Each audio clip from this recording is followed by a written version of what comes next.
I now know why people get so hyped up for Maryland Sheep and Wool Weekend. I had a fantastic time over the 3 days in Maryland, and if that is any indication, I cannot wait for this fall and my trip to Rhinebeck for New York Sheep and Wool and Woolen Folk and Cakepalooza and India Untangled. It was a fantastic weekend. I have so much yarn to show you. I can't wait for you to see it all. I will see you on the other side.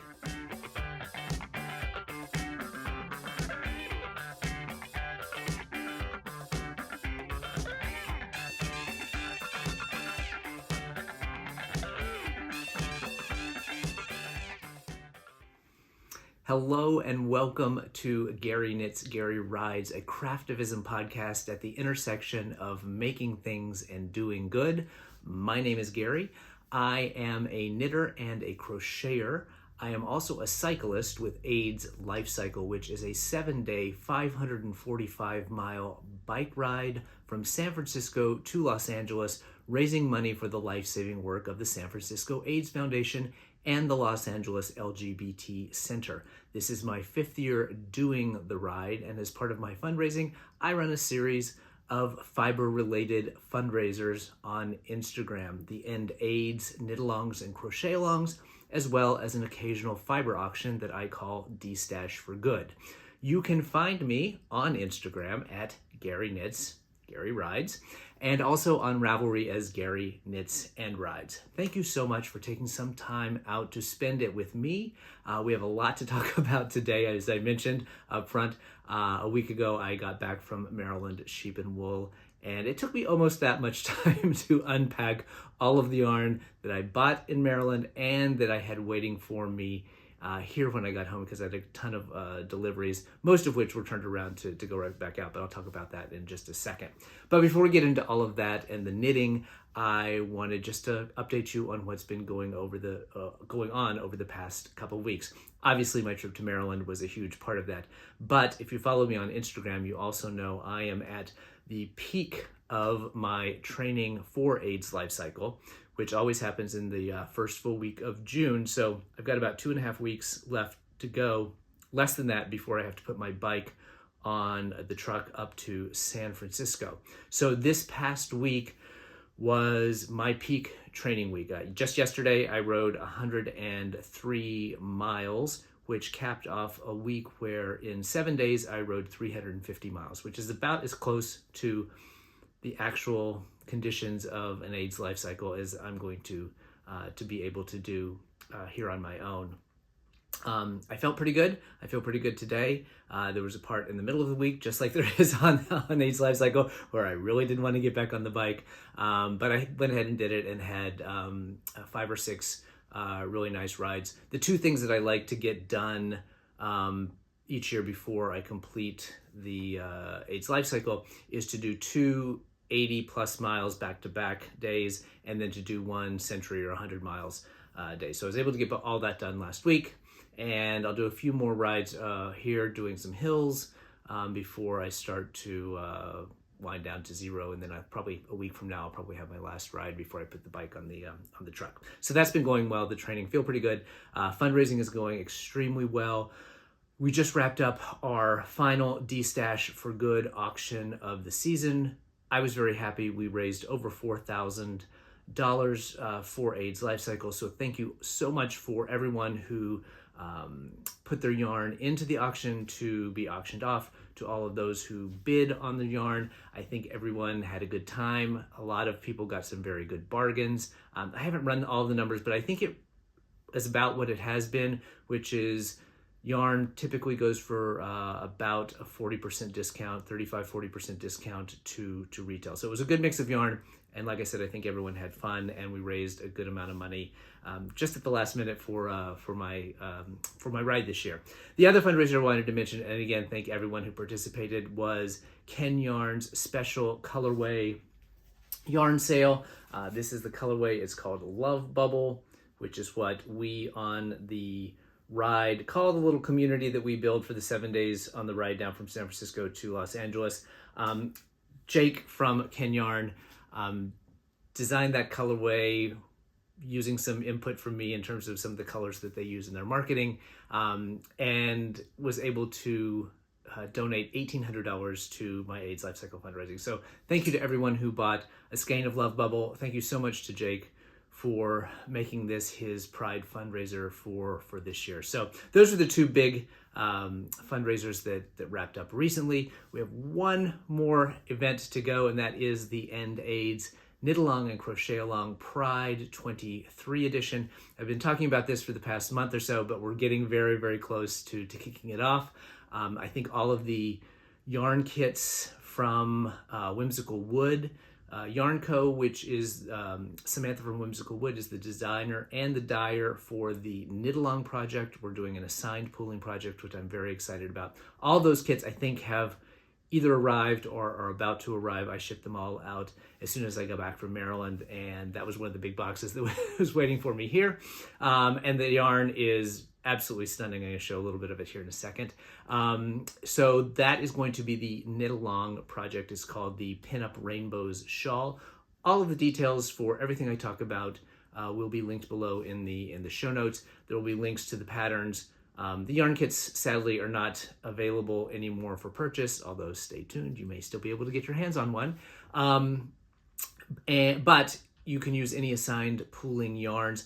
I have a video a couple of weeks back with some other dyers that do have assigned pooling yarn on their websites available for sale now. I know that Caitlin from Porter Wool Co. just posted last night on Instagram that she has a handful of skeins in 2 different colorways available on her website. She was one of the dyers that I mentioned in that little bonus episode that I put out on assigned pooling yarns. So if you're still looking for yarn, check that out, and you should be able to grab some and join us for the cast on June 1st.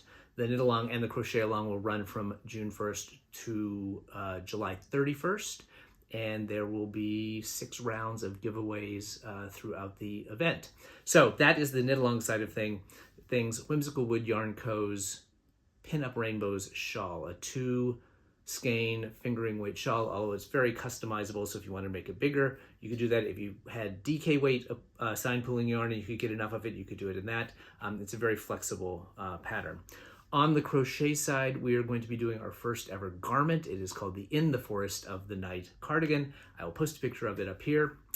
It is by Elizabeth Desamore, is the designer, Desamore Designs. The pattern, which is a DK weight open cardigan with a lace leaf pattern on the back, is available on Ravelry as well as at Elizabeth's website, desamoredesigns.com. It is, as I mentioned, DK weight. The number of skeins that you would need depends on the size, obviously, and what sleeve treatment you would like. So she has it written for a long sleeve, a sort of short sleeve, and then for a sleeveless version. So depending on the sleeve length that you would like and the size that you're looking to make depends on the number of skeins of yarn. I think as written, it ranges from 400 gram skeins up to like 900 gram skeins. So we're using yarn. The yarn kits that were available were from Fully Spun in a 50-50 merino cotton, but I think you could use a lot of different types of yarn. The sample that Elizabeth shows in her project page was done on Knit Picks Cotlin, which is a cotton linen blend, which I think looks great as well. So I think you could do a lot of different things, but it's just a really fun pattern. I've been working on it, trying to get a sample up in one of the in the yarns that we chose. And I think it's a really fun first sort of intermediate pattern for crocheter. It's definitely my first garment, and I found it very fun to work on. So those are the 2 things we're working on. As I mentioned, the yarn kits are no longer available. What you will need is to get the pattern and a $3 entry ticket into the Knitalong Crochet Along to be eligible for all the prizes, and then use whatever yarn you would like. You're always welcome to do that with any of my Knitalongs and Crochet Alongs. So again, those will cast on June 1st. I will be on my way to San Francisco, so you all will have a week head start on me in terms of progress on that. As I mentioned, in terms of being able to catch up with some people in Maryland from our weekly Zoom calls, we do a weekly Zoom call hosted by Valerie of Creations by Valerie on Instagram. She is a visit from Nana and Papa here on YouTube. She hosts a weekly Zoom call for folks who are participating in the Knitalong Crochet Along, although anyone is welcome to join. And on an upcoming Zoom call, I think it's going to be on the 30th, Samantha from Whimsical Wood Yarn Co. is going to come on ahead of Cast On just to walk everyone through the special stitch that you do for the Pinup Rainbow Shawl, which is when you get to that color change in the assigned pulling yarn, you do a special little stitch. Hers happens over several rows, so she's going to walk us through that because she said it could be a little tricky if you've never done anything like that before. So she's going to walk us through that. And then I think later in June, maybe she's going to come back, and if people are having any questions about the pattern or any issues with that particular stitch, she can help walk everyone through that again. So if you are interested in joining us, and we would love for you to join us, all the information for the Zoom call is in the show notes below. It's also pinned to the top of my Instagram feed. So that's every Tuesday evening at 7 p.m. Eastern, 4 p.m. Pacific time. So that's kind of it on AIDS Lifecycle fundraising and training, because we're getting to the end of the road here. And I'll take a little bit of a break over the summer, and then we'll come back full steam ahead in September, starting to raise money and do a little bit of light training for the 2024 ride. So before we get into Maryland sheep and wool, because I want to do like all of the acquisitions, both things I bought on the road and things that I bought that were here when I arrived home, I thought we'd get through the knitting, because there's not a whole lot. I was able to do a little bit, kicked the camera, was able to do a little bit of knitting while I was in Maryland. I had hoped I was going to make a lot of progress on this windy day blanket that I'm working on for a friend of ours who's graduating from high school. But of course, once I got there, wanted to have dinner with people, and schedules got changed around because we were working with a lot of different people's schedules. So I didn't get to enough just sitting in the house time knitting on that to make much headway. But I did start and finish a project, which I'm very excited about, or maybe I just had already started it, I think, before I left, but was able to work on it on the plane both ways, and basically finished it up by the time I got home. And that is my Not Too Tart hat by Fatima Hines, aka Disturbing the Fleece on Instagram, and I did it in the Love Bubble colorway from Ken Yarn. So it's a fingering weight yarn, fingering weight hat. I've made this hat before. I don't know what it is about it, because it's fingering weight, but it works up so quickly. Once you get the pattern set up, you just fly through this thing on autopilot. And as Fatima mentioned, and when I posted the picture of this on Instagram, it really does look great in every colorway that I've seen it knit up in. I did the last one in, I think it was almost a tonal pink, and it looked great. I think it looks great with the speckles and the variegation in this, which work up in almost kind of like a micro striping kind of way. I'll put it on. I don't necessarily look great in a hat because I have to cover my giant ears.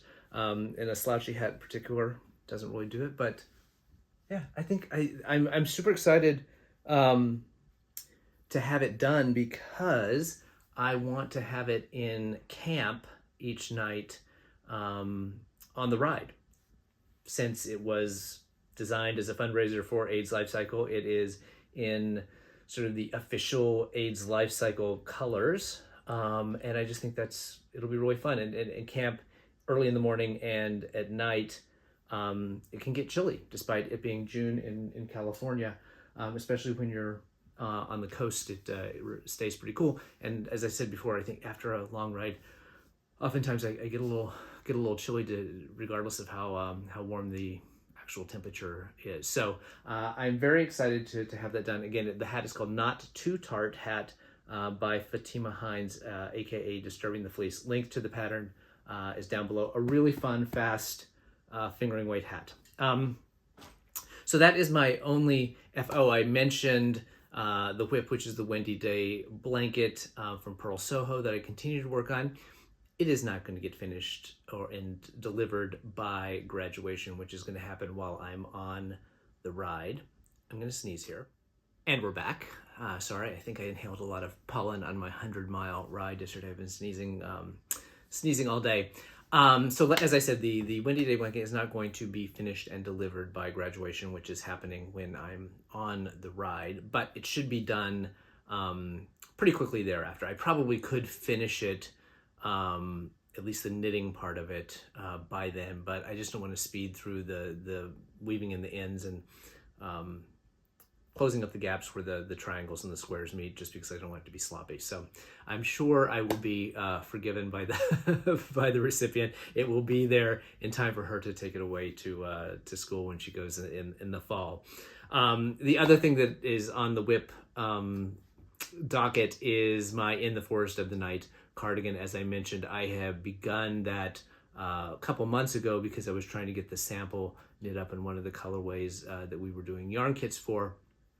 It's for my sister, who I saw in Maryland. We were able to measure it on her, and sure enough, we want to add another repeat of the pattern just to make it hit her a little bit lower. But she loved the way it was turning out. It seemed to fit around wise, so it's just a big square right now, but it kind of wraps around, and then we're kind of right at the underarms where we start to split for the sleeves. I guess you call it splitting for sleeves. It's kind of different than how I think about splitting for sleeves the other way, but you do split it into 3 panels anyway.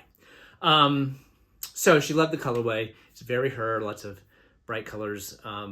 And so once I get back from the ride, I will go full steam ahead on that, in addition to the pinup rainbow shawl from Whimsical Wood that we're doing for the Knitalong. So even though I don't have I should be working on the blanket now that I've sort of said it's not going to be done in time. And because I had received a bunch of yarn that I'm going to show you before that I had a plan for, I did actually cast on something else. So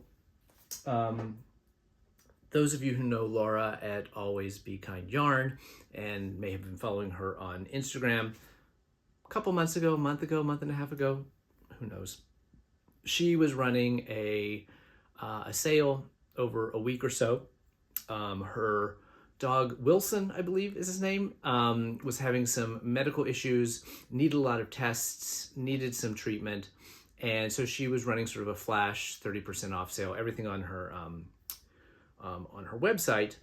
And she does a ton of things with rainbows on them. And I got a bunch of different yarn from her with rainbows in it in worsted weight. And I wanted to make some hats. So on AID's Lifecycle, there are about, give or take, depending on the year, 2,000 riders. There's probably another 1,000 or so crew members. And one group of crew members are the gear truck crews. And so all of the riders are assigned a truck, and they take your bag that has all your clothes and everything. They also take the tents for camp each night. And they're on these giant rider trucks, and they load them up, drive them to the next camp, and then they're waiting for you there when you arrive into camp. They've unloaded all of your bags. They give you your tent, they give you your bag, and they're up at the before crack of dawn. They're up at like 3 o'clock in the morning as people start to bring their gear and tents in to load those into the trucks. And it's, it's physical work. I don't know how many, assume there's, 10 or 15 trucks. So that means there's probably, 150, 200 riders on each of those trucks. And they're lifting all those bags and lifting all those tents all day long, and up at the crack of dawn. So they're always wonderfully cheerful. They'd have a lot of fun with the other gear truck crews. They'd have costume changes every day and themes that they do. And I thought it would be really fun and nice to show up on day 1 when we give them our bags for their first time and have hats for all of my gear truck crew. So there's usually 3 or 4 people on each gear truck. So since it's worsted weight, I thought they would work up pretty quickly. I'm going to have a week or so where I'm not riding my bike anymore and not having to get up the crack of dawn myself and spend 6+ hours on the bike, that I'd be able to put these out in a few days and have them ready to go. So this is the first one. This is Laura's worsted weight base. Her colorway is Rainbow Confetti. This is how it's working up. The pattern I am using here is, and I think I'm gonna switch the patterns up. I'll show you the other yarn because I have two yarns I'm gonna be using. I think I'll switch the pattern up. So if anyone has a fun worsted weight hat pattern that you like that is fast, but not completely mindless, let me know. So this one is called Rafa's Hat by Joji Locatelli. Right now there's not much to it. It's just a 1x1 rib, but I'm about to get into the pattern repeat, which I think is just two patterns, then you do 1x1 rib again. But I love the way it's working up. I think this will be really fun. The other yarn I'll show you in a minute is a dark base with rainbows on it. So I'll make 4 or 5 of these and then give them their choices. I'm just kind of guessing on average head sizes, but again, they're hats and they're stretchy and it should work out fine. So that's the other thing, and that's probably what I'll be working on for the next couple of weeks is whipping out those hats. I am still working on the blanket. Oops. Ooh, was not an earthquake. It was just me kicking the camera. I am still working on the blanket while we're watching TV in the evenings, to the degree I can stay up anymore and watch TV. Although with the tapering off of the writing, that's getting easier. So those are all of the knitting and crocheting content things I had to talk about this week. Probably next time it's just going to be the hats that I've made. It'll be the day I put my bike on the truck. I think will be the next day I film. So I'll probably have all the hats or most of the hats done. Maybe I'll bring out the blanket again and show you the progress I've made on that, because I should be more than 80% of it done by then. So that's it. Hopefully I will have more time for knitting going forward in the near future, and I really look forward to ending the ride so that I have a lot more time to knit. But let's talk about Maryland Sheep and Wool Weekend. As I said up front, I had such a fantastic time, and if that is even a fraction of how much fun the weekend plus up in Rhinebeck is going to be with all of the different events, it's going to be fantastic, because I think part of the fun of Maryland Sheep and Wool was finally being able to meet a bunch of people face to face. So as I mentioned, for whatever reason, a lot of the folks on our weekly Zoom call for the Knitalongs and Crochet-alongs happen to be in the Baltimore, the Maryland, Virginia area. So a lot of those people were able to come to Maryland Sheep and Wool because it was a very quick trip for them. So we started out, I flew in on Thursday, had dinner with one of the guys from our Zoom call, and then headed out to the Airbnb that I'd rented, which was like a farm way out in the country. It was not super close to either of the venues. It was a beautiful setting, a little hard to find after dark, just because it was this like kind of unmarked driveway turnoff, so I had to pass it several times before I was convinced that that's where it was, because, you know, it being America, I didn't want to just walk up and knock on someone's door to see if it was an Airbnb. But got up Friday morning and met up with folks in Frederick, which is where Magpie Fibers flagship store is and where the event called Yarn Centric was going to be. And I had never been to Frederick. It is super charming. Just this, I don't really think about Maryland as being sort of having like colonial villages, but that's what it felt very sort of Massachusetts in sort of the architecture and things like that. Really cute little downtown. I guess it's a bigger place. It's like 70,000 people plus. So it's a bigger place than I thought, but the little downtown was very well preserved, just very quaint and cute with little restaurants and shops. And people commented that there were a lot more empty storefronts than there had been in previous years, but I think that's just a function of the recession that's kind of affecting everywhere. But kicked it off by going, so we had bought tickets, so Yarn Centric, like I think it's Indie Untangled is the one in the Rhinebeck weekend that has timed tickets. So you buy tickets for like a 90-minute slot, and the prices decrease the later you go in the day. So if the earlier tickets are, I don't know what they were, $20, and you got like a little goodie bag, and then the further you went in the day, they dropped down. So I think our tickets were like $5.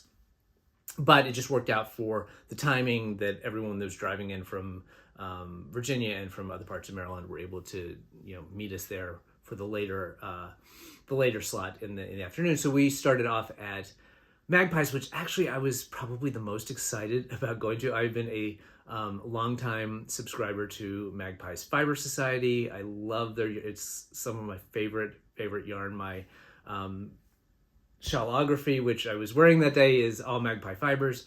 So I was just really, really excited. And they had a bunch of vendors that they had brought in to do like little trunk shows in the store. It's a nice size store, and it just, beautifully curated in terms of just the aesthetics and how everything's put together.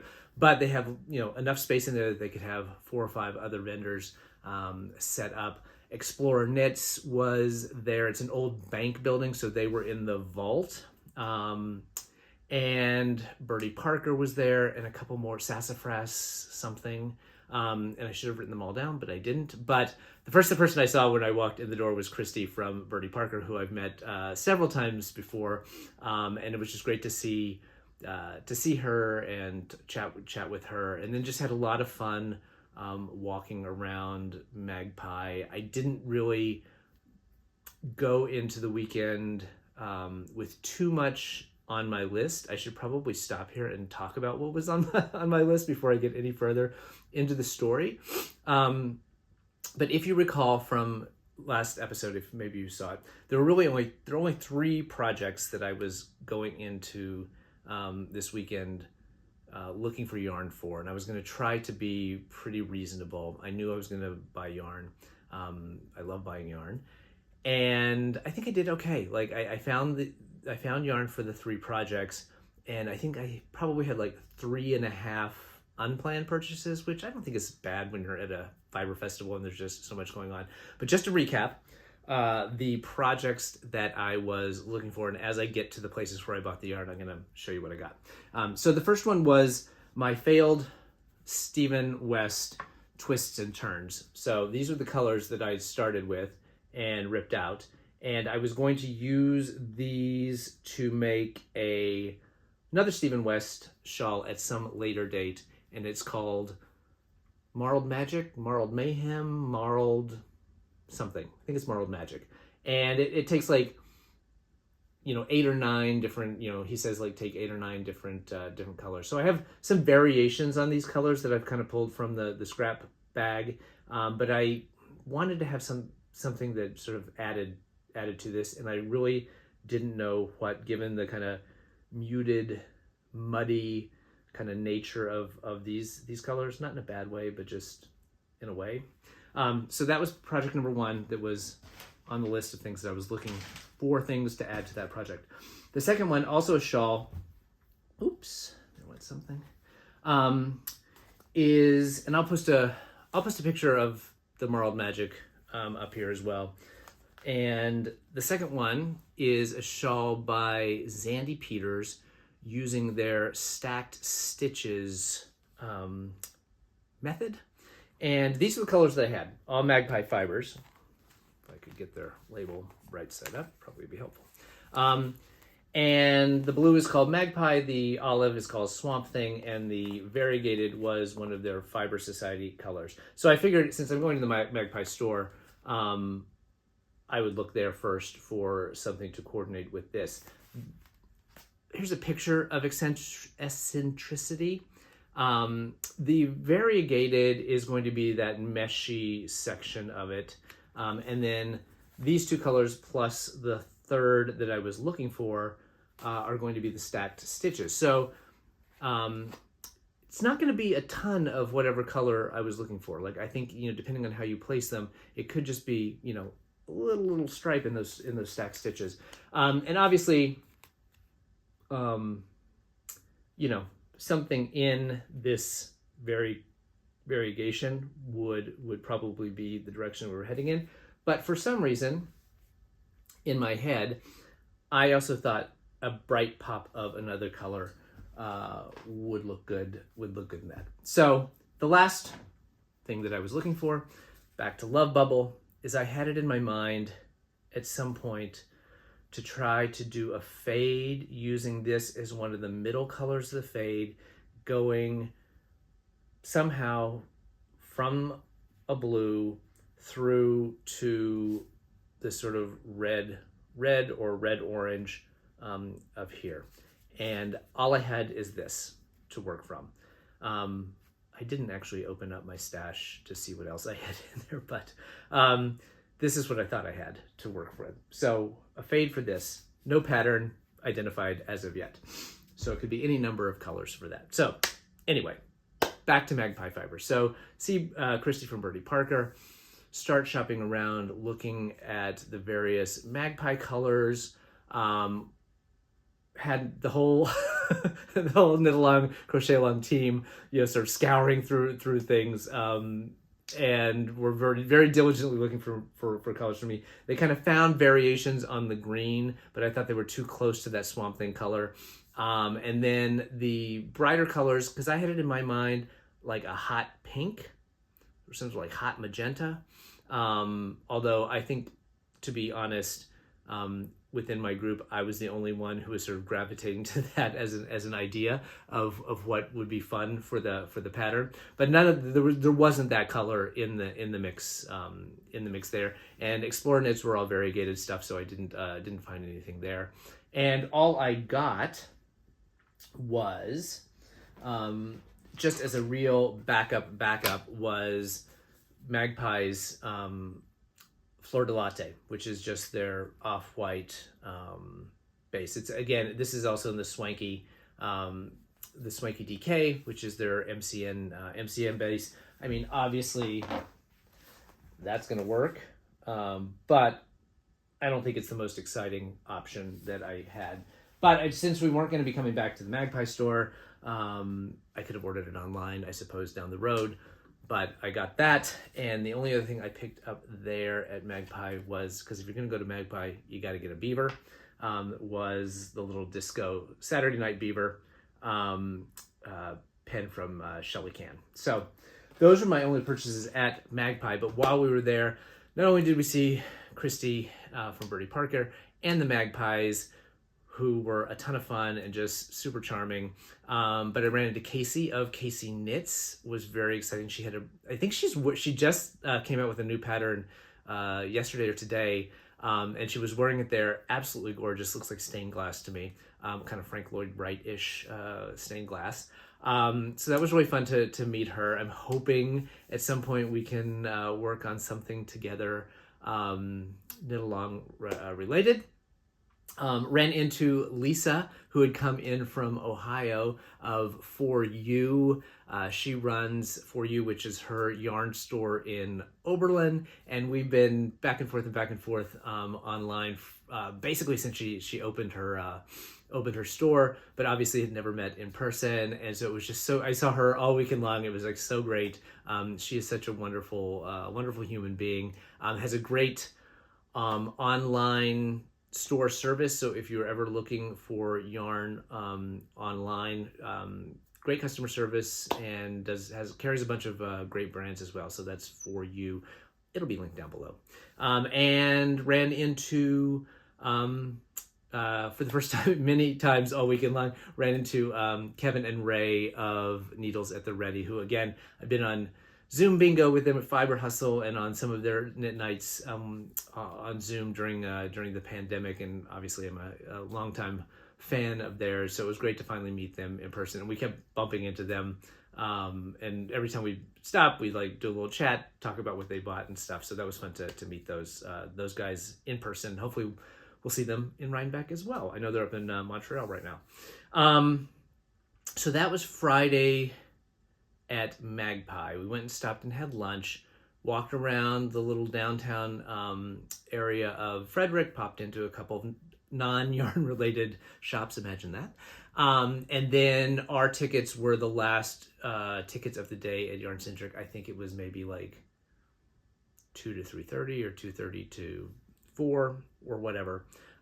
So we drove out to the venue, which was kind kind of not a fairgrounds, but it was just almost like a big, like Legion Hall or something. It was just a big open building, not open air, but just, big open space. And they had probably 25 vendors in there. And it was fantastic. There were a lot of people that I had known of before, but never obviously met in person. And then a lot of new people to me as well. So before we even got into the venue, I ran into Laverne of Busy Peach and Tanita of Broken Crafty, who I knew were going to be at Maryland Sheep and Wool, and had already reached out and said, like, I'm going to come see you guys, because Laverne had been the host of this sort of virtual event that I was a part of with the Baton Rouge Makers and Artists Festival. A couple weeks ago, she was kind of the MC of the whole day, and so I was going to be excited to finally meet her. So we met in the parking lot, hugs and everything, and then we went ahead and went in, and they were going in before they went out to get all set up for Maryland Sheep and Wool. And it was a great venue. It was a great setup. It wasn't, we were the last ones there, and things were picked over a bit, certain places more than others. But it was a great setup for a small-ish yarn show. So the first stop for me there was a booth of a dyer I was not familiar with, 29 Bridges.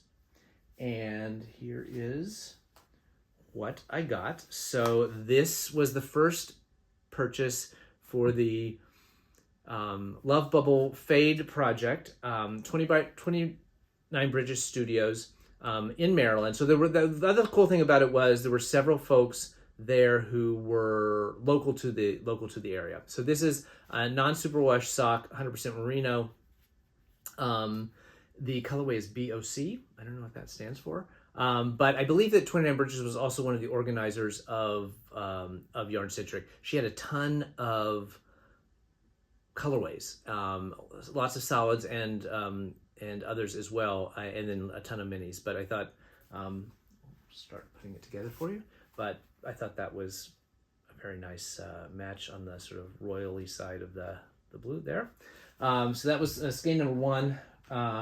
That I got at Yarn Centric to start that project. And then right next to their booth, or very close by, was Shayla from Black Pearl Magic. We had been told somewhere along the way, I think probably at Magpie, that she basically sold out like almost instantaneously, or instantly sold out of all of her bags, like in the first group of tickets. And someone was like, "Oh, you're going to restock for the next group coming through on the time tickets." And she's like, "Oh no, this was all I had." So by the time we got there, she did have a few little bags left, and then some like notions pouches and things like that. But I'm kind of almost glad for her that she sold out and was super successful. Glad for me, because I would not be tempted to. I already have one of her bags, the Lola Bean Hip Hop Holiday bag from last year, and I probably would have been tempted to buy another one if she had a full selection. That said, I saw someone who had one of her black vinyl bags, and if I ever see one of those at an event or on a line, that's going in the cart, because it was so cool looking, kind of almost like iridescent-y, the vinyl. So if you ever have those up, Shayla, I'm gonna grab one if I can. So I think she's probably at Rhinebeck as well, so maybe I'll see her there. So didn't get a chance, didn't buy anything there, but was able to talk with her and her husband, and I think Lisa from For You was there as well again, so we all sort of chit-chatted for a minute. And then one of the vendors that I had been super excited to visit, it was a vendor I was not familiar with. I kind of went through the listing and started clicking on things before I jumped on the plane. Was a vendor, I believe she's out of Pennsylvania. The brand is called Ex Libris, and she does a lot of tie-in with like books and things like that, but very definitely has a vibe that is very moody. I won't say goth, but sort of darker, a lot of darker tones, very sort of moody, and then tied into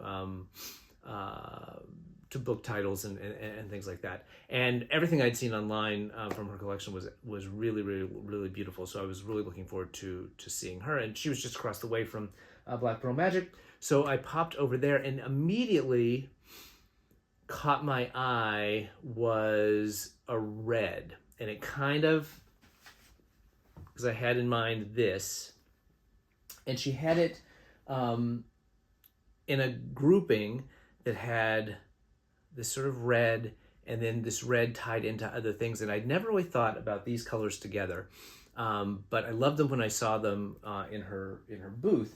And so one was this gray that had the red in it, and then it moves into, I don't know how, yeah, that's pretty close, but it moves into this sort of purple.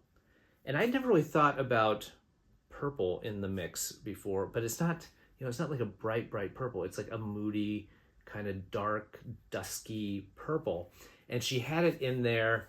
I don't know if these were right next to each other or they were close, but I loved how the gray and the purple worked together in here. And then I thought it looked really good with the red. And so that I grabbed, and that has become the missing piece of this marled magic palette. Is this kind of moody red, purple, gray, then the gray kind of moving into sort of an olive. So because everything's marled, I think it's going to just be really interesting to see how they all play together at the end of the day. And as I said, this project is not a 2023 project. It's probably not even a 2024 project. But now that I kind of have the pieces of it, I can put it in a little kit and put it away in the kit section of the stash and not think about it too much anymore. And then as I find, and when I came home, I went through my scraps thing, and as I found other colors that I kind of think would work in there, I'm just going to throw them in that bag. And then because it's all marled, just play with things as I start to make it. So that project got solved first day. So I was pretty excited about that. And the dyer again is Ex Libris. I believe her name's Rita.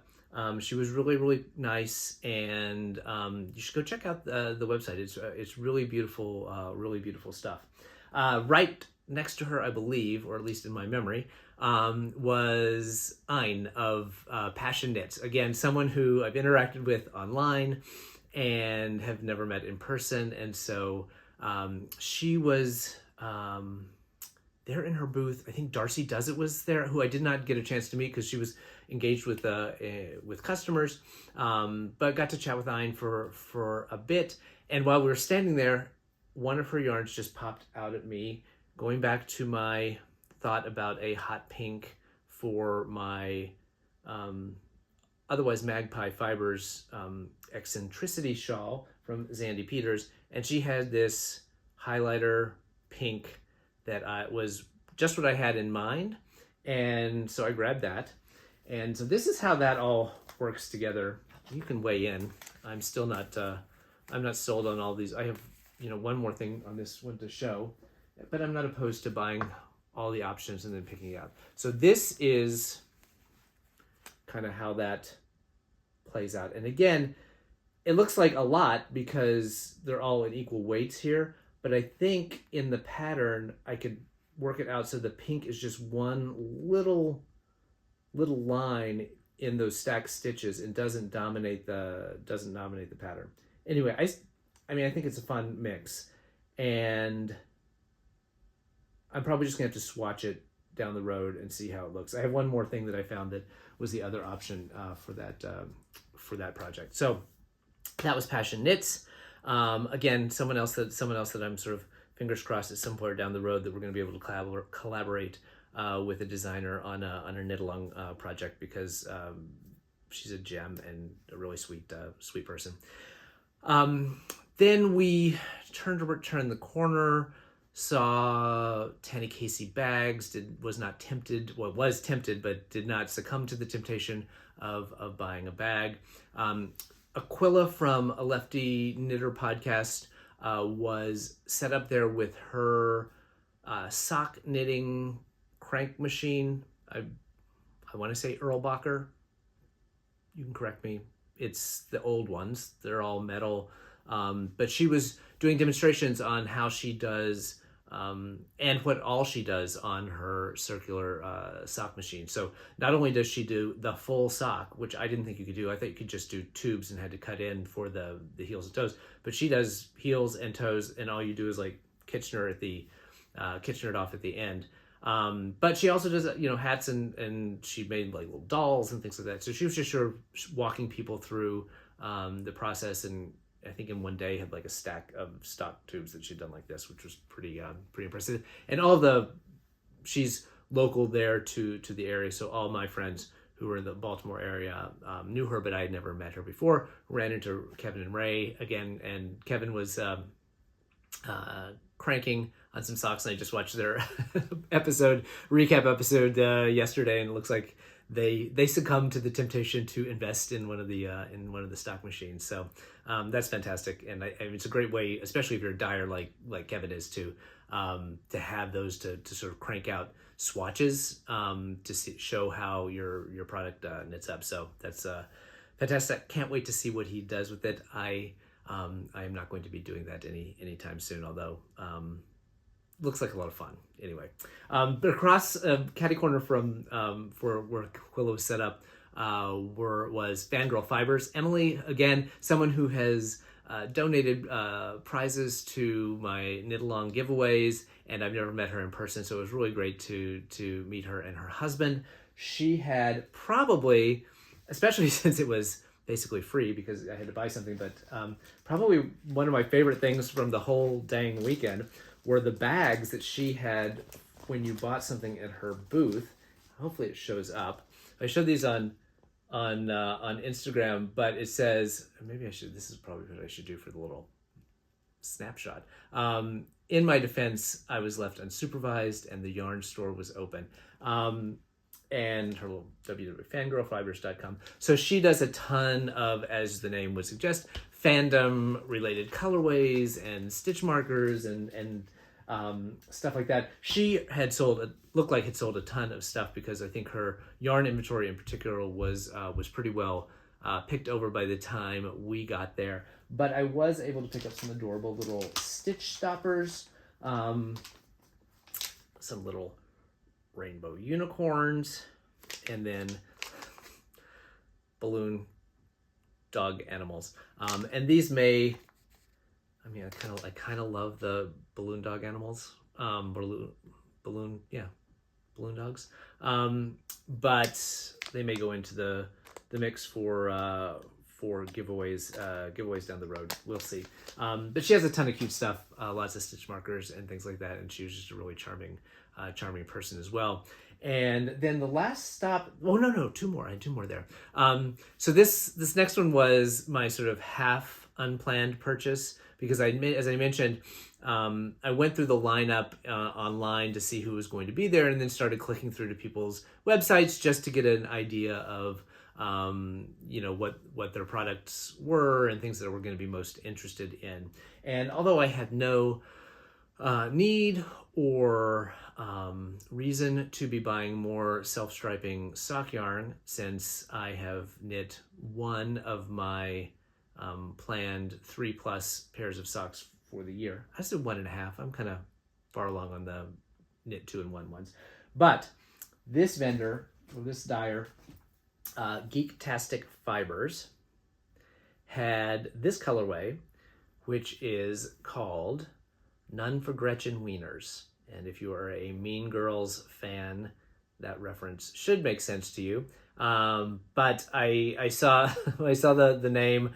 It's one of those, like, I had to buy the sock yarn, or I had to buy the yarn based almost solely on the name. I think the color is really fun too, but it was really a function of the name. And I was glad they had it there. But it was really cool because they did self-striping in a lot of different weights. So they had worsted and DK and stuff like that. So if you're into like not making socks, but you wanted to make self-strapping hats, this would be a good source of yarn for you. This is on their Supernatural sock base, which is 9010 superwash Targhee nylon. So, and it's 465 yards, so it's a lot of yarn.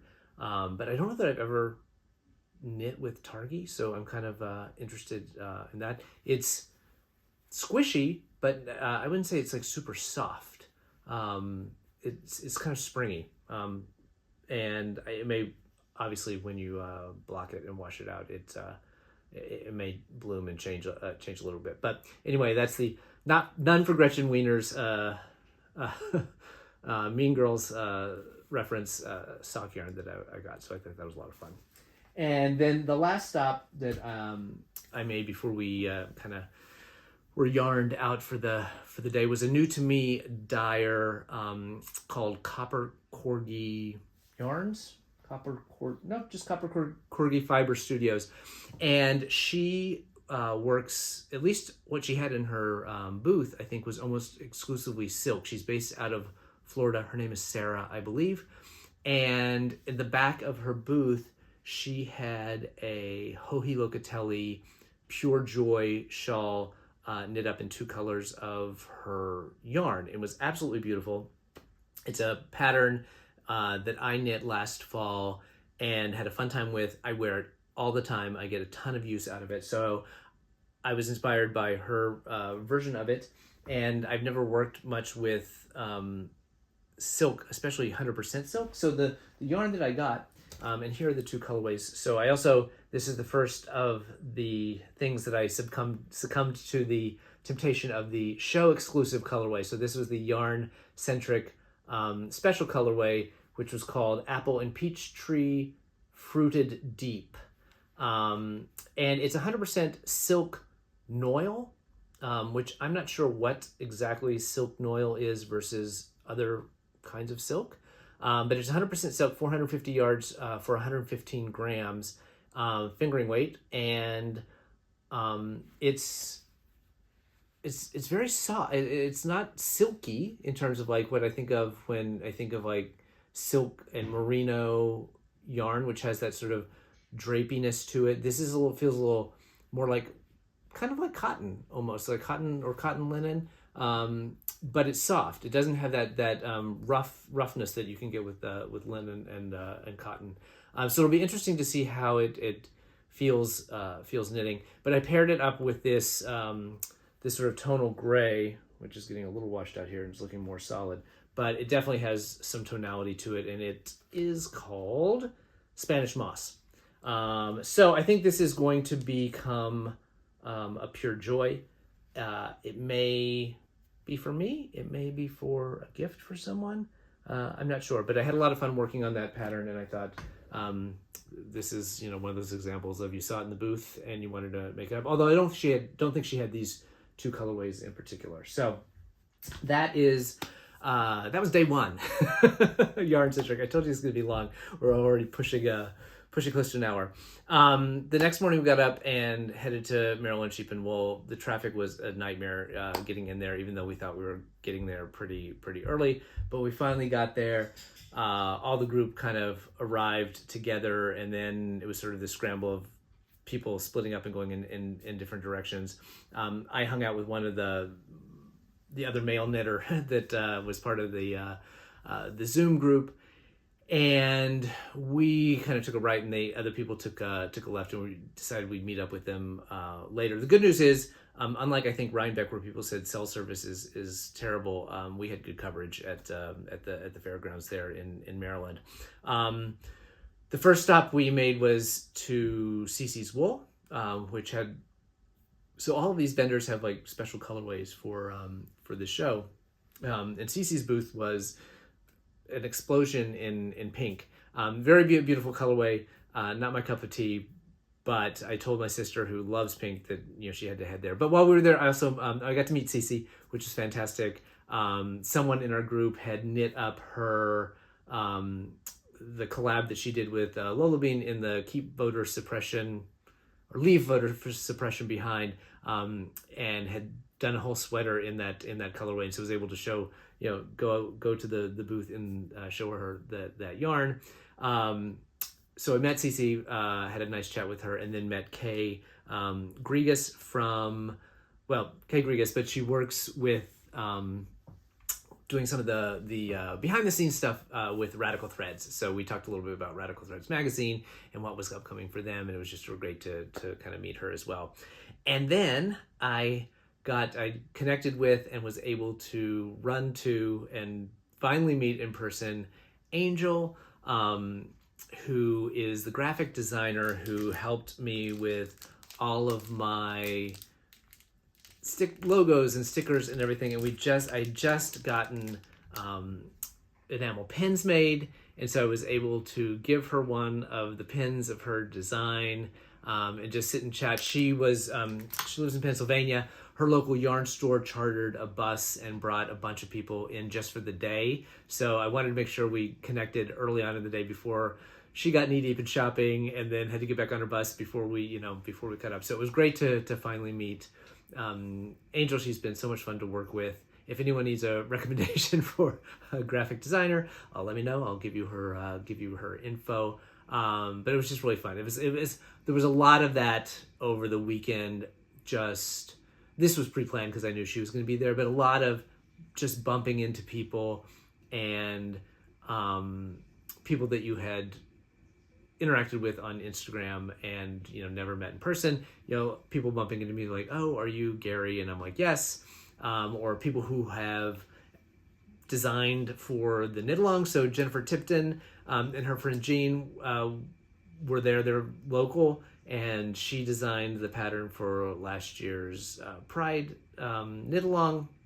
So we were able to chat, and she had another one of her beautiful designs on there. Caitlin Porter from Porter Wool Co. Had come in for the day, and I had just seen her out here in LA, but she's always a joy to see, so it was really fun to see her. So there's just a lot of that all weekend long where you're bumping into people and chat and meet new people or meet people that you'd only ever met on Instagram. The next stop for me was at Haynes House, and so I got to meet Terry and Brian at Haynes House, and that was the next yarn purchase. I'm going to have to lean over here because it fell on the ground. Sorry. So, as I said with the Love Bubble Fade project, I wasn't really sure how it was going to work out, and so it was really more just sort of like when I saw a color, I would kind of grab it. So this was what I got at Haynes House. This is their Dream Orange colorway, and it's on their Haynesville fingering, and so I thought that it worked well, picking up this sort of red orange speckles in the yarn. Now I originally thought, you see more of the orange here in the AID's Lifecycle logo. It actually does go to a real red, and so I was keeping my eye out for for a red, knowing in the back of my mind I have a Leading Man Fiber Arts red in my stash that would probably serve that purpose. But anyway, got to meet them. Their booth was incredibly busy, and I was able to grab this yarn and I see it has a little bit like where it fades to yellow there, which I thought was going to work well. So I had this sort of two solids of the fade mixed in there, and I just wasn't sure that I was going to be able to find the rest, but we're going to keep looking. From there, we saw Sunny Noodly Knits, who was working in her friend's booth called Distal Fink Fibers. So they do a lot of breed-specific yarns that they grow on their own farm and dye. And then she also has a line of merino, really, really beautiful, beautiful yarn. Saw a yarn there that I thought might work for the Magpie project, the Eccentricity project, but wasn't 100% sure. So I chatted with Sunny, and I apologize, I can't remember the woman who is the owner and operator of Distal Fink Fibers, her first name. But we chatted with them for a long while, and I sort of kept it in my back of my brain, knowing that I was probably going to come back the second day, and I could see everything that was out there and then come back if it was the one. While we were walking around, we ran into Tammy from Bashful Armadillo. She's an independent dyer out of Texas. She has a whole collection, Texas themed. So there's a blue bonnet, an Indian paintbrush. So the wildflowers of Texas. And I have a bunch of her yarn in my stash. And she stopped me, and she was there with her daughter. So I was tickled to meet her in person and took a picture with her. And we also saw Sheila and Michelle at Urban Girl Yarns, met them for the first time, talked to them about a very exciting new collection that Sheila is hopefully going to have out later this fall. We were like basically obsessed about it all weekend long, and every time we saw her, we're like, we're still talking about this collection. I'm not going to give any of it away, but if she's not on your radar, get her on your radar because it's going to be a ton of fun. I also ran into Lisa from For You. Again, she was helping out Kim Dyes Yarn at her booth. And this was the second of the show colorways that I fell victim to. It's called Emerging, and it is her Maryland Sheep and Wool special colorway. I got it in fingering and in her Surrey Alpaca silk blend to make a One Skein Wonder something shawl. I'm not sure which one it's going to be yet. I kind of have my eyes, no pun intended, on Casey from Casey Knits All Eyelets on You shawl. I had mentioned that in an episode about single double skein shawls to use for Love Bubble, and it really jumped out at me as a really fun looking project, and I think it might work well with these two together. Don't want it to have anything that's like super like patterned with this Surrey, but I think the little eyelets might work out well. Anyway, really fun. Met Kim for the first time and got to hang out with Lisa for a little bit more. As I said, every time we turned around, we were running into each other, which was, I'm here for it. We went to finally visit Laverne and Tanita at the Busy Peach / Broken Crafty booth. I had admired for a long time, but never purchased any of Laverne's yarn. Specifically was interested in her Tencel yarn, just because it looks so beautiful. I don't really have a project in mind for this, but I bought 2 skeins of it. Complementary, 2 sort of purples. And I'm going to find some sort of shawl project with these 2 colors. It has such a beautiful sheen to it, and I just know the drape is going to be everything. And I just thought it would be a great color for my mother-in-law, who absolutely loves purple. She loves orange too, but she loves purple. So I thought that would be a nice, and the weight would be good for Southern California. So the colorways are purple apple berry and jasmine plum. Again, and her booth also was jam-packed. When both times we stopped by there was just a ton of activity in the booth. There were a lot of people overall. I would say, having never been to one of these, I don't have anything to gauge it on. It was crowded but manageable. It was not nearly as overwhelming in terms of the number of people as what I was expecting. Short after once you got into the parking lot was insanity. But the booths and barns and tents and things like that were very manageable. There were only a couple of booths where we ever turned and said, not right now, we'll come back. Bumblebee Acres was packed, and Miss Babs, and I never even made it into the Miss Babs booth. They had their special colorway that everyone was going nuts for. And we went back the second day to see if there was 2 colorways. One was, I think, a pink, one was like a denim-y blue, which was the one I was interested in. And all they had left was, I was talking to someone, and my sister and one of the guys went along with her, and all I had it was on bulky or super bulky, and so I didn't even bother going down to look at it. But other than those 2 instances, I never felt like it was overly crowded. It's pretty well spread out. So everyone says Rhinebeck is, multiple of more busy than this. So we'll see how that is in October.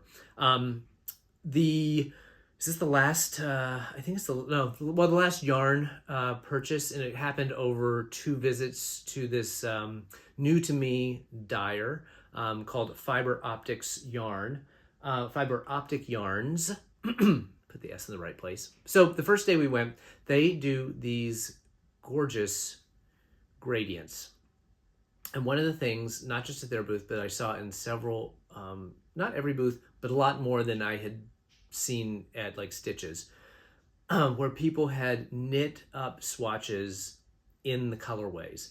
And so they'd have them hanging on little clips in front of the yarn or adjacent to the yarn on the racks. And it's just so smart and just makes shopping so much easier when you can kind of see how things are going to knit up, because I'm constantly shocked by how different something in the skein looks versus how it knits up. Case in point is Fiber Optic Yarns.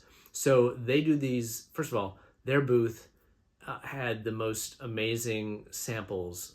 It was a big booth, and they had a ton of like different designers' projects knit up in their yarn. I mean, the booth was probably 15 feet high, and they went all the way up to the ceiling with samples. Really, really well done. Some really gorgeous Stephen West designs. Other ones as well using the yarn. Back to the swatches. So they do these amazing gradients, and they had the gradients all knit up so you could really see how they did it. They had dozens and dozens of colors of them, but in the skein, it looked like this. Like it was, I'd never seen a gradient look so. Every time I've seen them, I think of like a Knit Circus gradient. They're all caked up already, and you can see, in the cake how the gradient goes. But they just looked like any sort of variegated yarn. And so if you hadn't had that, if I hadn't seen those swatches, and then sort of was like, is this really how this thing is up? And the lady was like, yeah, that's why we hang them there like that. But I'd never seen a gradient skeined up like that. I've only ever seen them caked, but they're absolutely gorgeous. First trip to the booth. Sorry, I have to keep reaching, because there's so much yarn, I have to keep reaching farther and farther away. First time we get to the booth, so if you recall, this is what I picked up at Haynes' house. I saw this yarn, which I thought was a great next step in the fade for the Love Bubble. And this is on their cashmere fingering weight, so it's their MCM 80-10-10, 420 yards for 4 ounces or 144 grams. And this is their color Health. And then I guess maybe that's the dye lot and maybe who the dyer was. I don't know. But anyway, I thought that worked well with that. And they had a couple of other things that we weren't 100% sure on, because I wasn't at that point completely sure on what I was looking for. So I thought going from this to this was going to be, I needed to have something with a lot more white and some sort of orange, or maybe this yellow orange combo wasn't going to work and we could find something white with more kind of red in it. I didn't find it. I did not find that. But and Stuart, who was with me, we saw this other yarn and he wasn't 100% sold on it. Thought it looked like too peachy or whatever. But after sleeping on it and coming back the second day, I went ahead and bought it, and I think it's going to work well. So this is what it is. It's also in that same base. It is called Georgia, so it's on an MCM base, and so this is where we get with the 3 colors. This is putting the blue, the Love Bubble with it. It's kind of hard to see. And then I had the the 29 Bridges blue. So this is kind of where I got over the course of the weekend. I like it. I think it's going to work very well. Now, what I found when I came home in the scrap pile. Now it's singles, which it's gonna be a little different texture, but it makes that jump from the solid blue to the love bubble a little less severe because there's a little more white, undyed space in this singles, and I don't have as much of it. And depending on I think since I've gotten back home, I've also decided, or I think I've decided on a pattern, which is called What the Fade by Andrea Mowry. And I believe maybe it's some marling in there. I haven't really paid too much attention to, but I thought that would blend it in a little bit better. So that's kind of where I shook out on that project. I said there was I made one last return trip to the Distal Fink the next day, just to pick up this, which it ended up being the one. It is Grasshopper is the colorway on, this is one of her merino bases. She didn't have it in the DK in the farm sheep bases. And this would be the sort of chartreuse tie-in to the magpie set. So I have options. We could go hot pink. We could go chartreuse. Maybe we swap out maybe we find a five color shawl, but I think I want to stick to this pattern because I want to practice those stack stitches. Again, not this year, probably not even next year, but now I have options to play with. And then the final thing that was purchased for the weekend was on the second day. We went back the second day, much less crowded, ran into some of the same people again, but it was just much more chill. We were able to take some time to go through the barns and pet lambs. We hung out and watched a little bit of the sheep to shawl contest, which is where teams start with the sheep. They have to shear it. They have to sort through the wool, spin it, and then they have a loom where they're weaving a shawl. Watched a little bit of that. Went through the sort of hand knit contest. I mean, I don't know, it's sort of like a fair in that regard, so you can submit your entries into various categories.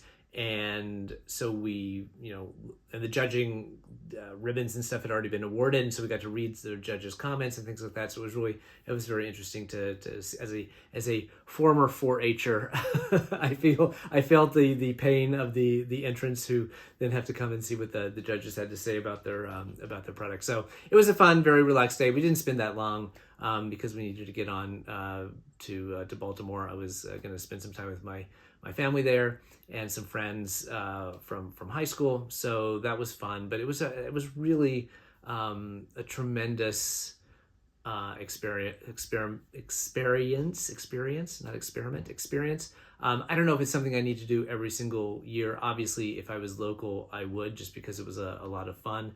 But I think that every so often it'll be fun, especially since I've got a sister in the area to go back and see these vendors, and it was really cool. It was a lot different than Stitches, I should say used to be, because Stitches is no longer, but much more of that sort of county fair vibe, because there are animals and there's a whole animal judging and things that go on there. But what I kind of expect, although on a smaller scale, I guess, for Rhinebeck. So really excited for Rhinebeck now.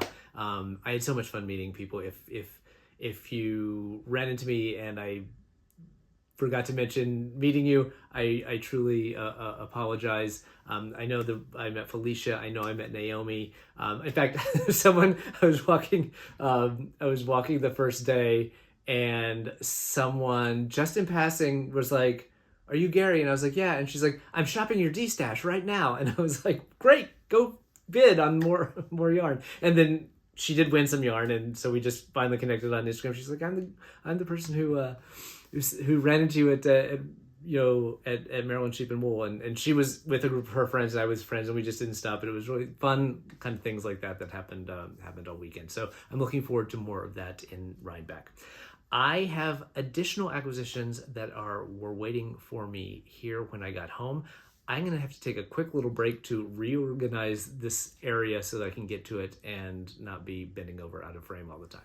Okay, I think we have reorganized the yarn here, and I realize this is going long, so I'm going to try to keep it pretty quick. But as I mentioned, there was a considerable quantity of yarn waiting for me when I got back home from Maryland Sheep and Wool. Now, the bulk of that was Whimsical Wood Yarn Co. Kits for the Knitalong for Pride. So those got turned around very quickly, so they weren't taking up additional space in the stash, so it wasn't all stash yarn. I also mentioned that I had a pretty good shipment of yarn from Laura at Always Be Kind Yarn, some of which was destined to become, or is destined to become, hats, hopefully for the gear truck crew on AID's Lifecycle. I showed you the rainbow confetti yarn that I'm already working up. The companion to that is this, which is called Rainbow Nebula. So it's on a black base and has little blips of that color, the rainbow colors in there as well. So I think that's going to be a fun companion to the other hat that's going to be the white with the rainbow flecks in it.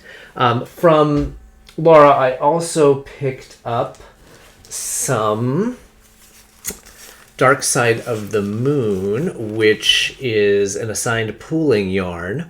And I thought maybe this was going to be what I ended up using for my Pinup Rainbows shawl. But even though all of the Whimsical Wood Yarn Co. kits sold out very, very quickly, and I did not save one for myself because I wanted to use that to raise money for AID's Lifecycle, Samantha at Whimsical Wood found a few extra skeins of a sock base, and she has has dyed up 5 additional sets and sort of yelled at me for not keeping one for myself. So I've promised her I will keep one of those 5 extra sets that are coming for myself. They're not actually 5 extra sets. There's 3 additional sets that are not spoken for, and 2 of those have actually already been spoken for. I have 1 extra set, and I have this set. So I'm thinking there may be one last little fundraising thing that happens with a couple of kits for the End AIDS Knitalongs and Crochet-Alongs. I should mention, and I meant to do this up front, that in those first sets of yarn from Whimsical Wood, so if you remember, we did a navy base with the pops of rainbow for the assigned pooling, and we also did a off-white base with speckles for the and then the rainbow for the assigned pooling. When Samantha sent the yarn to me, she said there are 2 skeins of the off-whites with the speckles that didn't turn out the way that she wanted to. So the base took on the colors and made it a little peachier than what she was looking for. She got it resolved, and the rest of them came out with a much more sort of white, not pure white, but less peachy color. So I do have this set that is sort of the peachy version that she put into the package for me. So right now on Instagram, I am doing a raffle for $5 a ticket.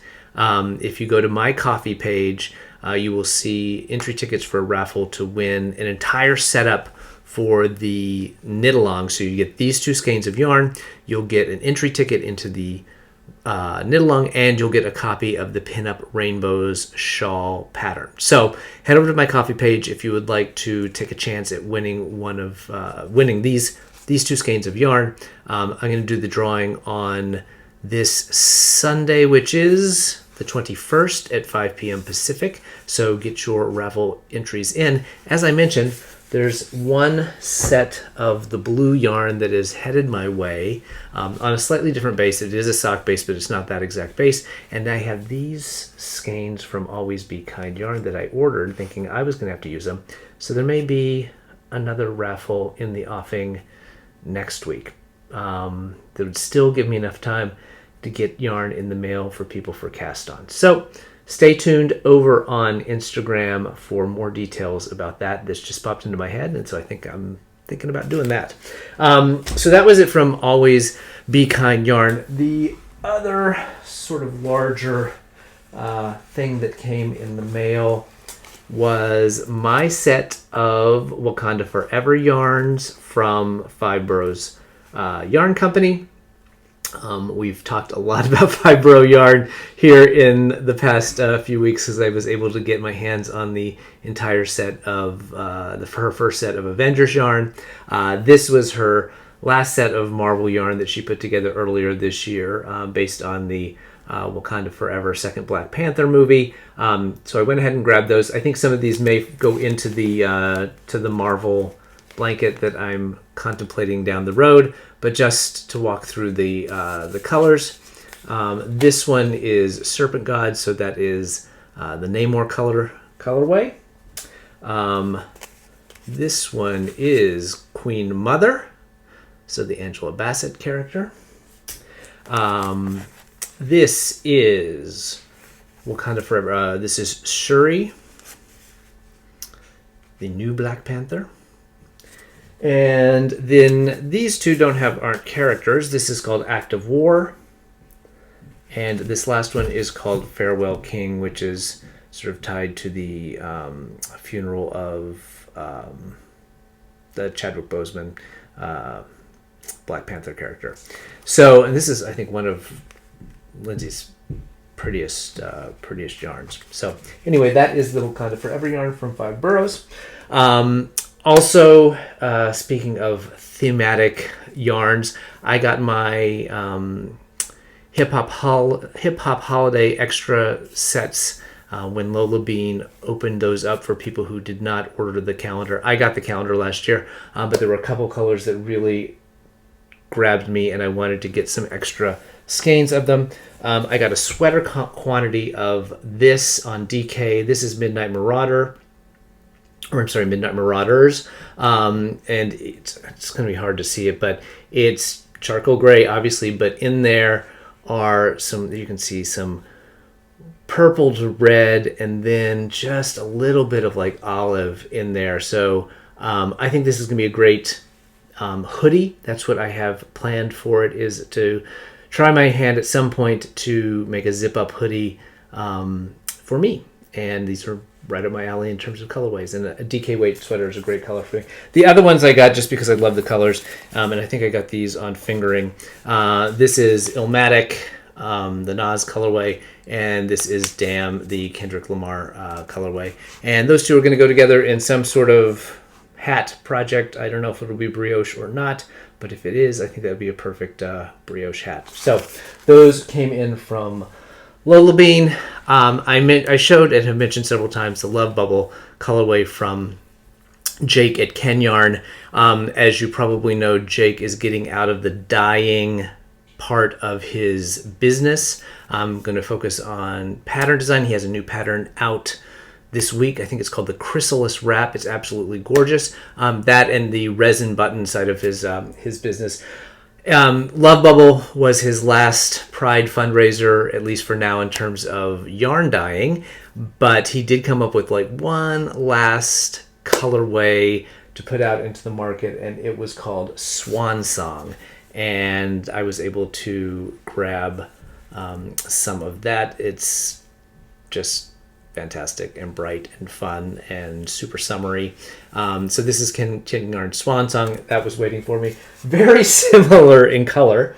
Not that I have a particular type, but Twisted Ambition Yarn had his fundraising skein for this past month. This is the name of the yarn is You Are Not Alone, and This Is Not the End of Your Story.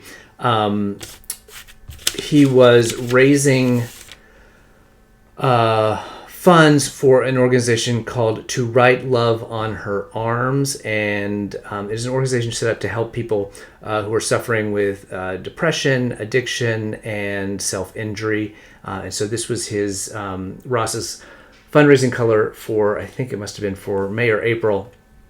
Every so often he comes out with a fundraising yarn, and as much as I'm trying to work on reducing my stash, I love to support people who are supporting other people, and so I'm almost always going to buy a fundraising skein, especially from someone who I love, like Ross, and he does such great work and does such great work in the community. So it's actually, I just was looking at this, this somehow could be a really fun fade in there that has a lot of the same colors, and if you then moved on to more of a hot pink, I think there could be a fun fade in there. So I'm going to put these in the stash and let them percolate with some of the other yarn and see what comes out. The last thing that came, going all the way back to the beginning of the yarn story this episode, was my this quarter installment from the Magpie Fiber Society. So this is on their swanky sock base. So it's their MCN sock base. And if you never have felt the Magpie swanky bases, they really are some of the most delicious squishy yarn that you're going to get. This is Fiber Society number 30. This was the speckled version, and I got 2 skeins of this. They give you an option every quarter for 2 skeins of speckled, 2 skeins of variegated, or 1 of each, and this time I chose 2 speckles. It's this minty green base with then sort of magenta and gold speckles. I have a feeling somewhere in my stash there is probably a really nice wandering flock skein that would go great with this in some projects, especially since I've got 2 skeins of this. So that is the yarn that was waiting for me when I got home. So there is clearly no shortage of new yarn in this house. In fact, combination of these arrivals and my damage at Maryland Sheep and Wool Weekend has definitely put me back in the plus column on my year-long project to end up with less yarn than I started with. So that means for those of you who are into shopping the D-Stash for Good auctions, stay tuned for August, because that first one out the gate for my 2024 ride fundraising is probably going to be a doozy in terms of yarn coming out of my stash. So that is something to look forward to at the end of the summer. The only thing I wanted to wrap up on is, as always, some Craftivism ideas that have come through my Instagram feed or other sources over the past couple of weeks. First and foremost on my mind right now are those vendors and teachers who have been negatively affected by the bankruptcy of the company behind the Stitches virtual and in-person fiber events. So Stitches West, Stitches SoCal, Stitches Midwest, Stitches at Home.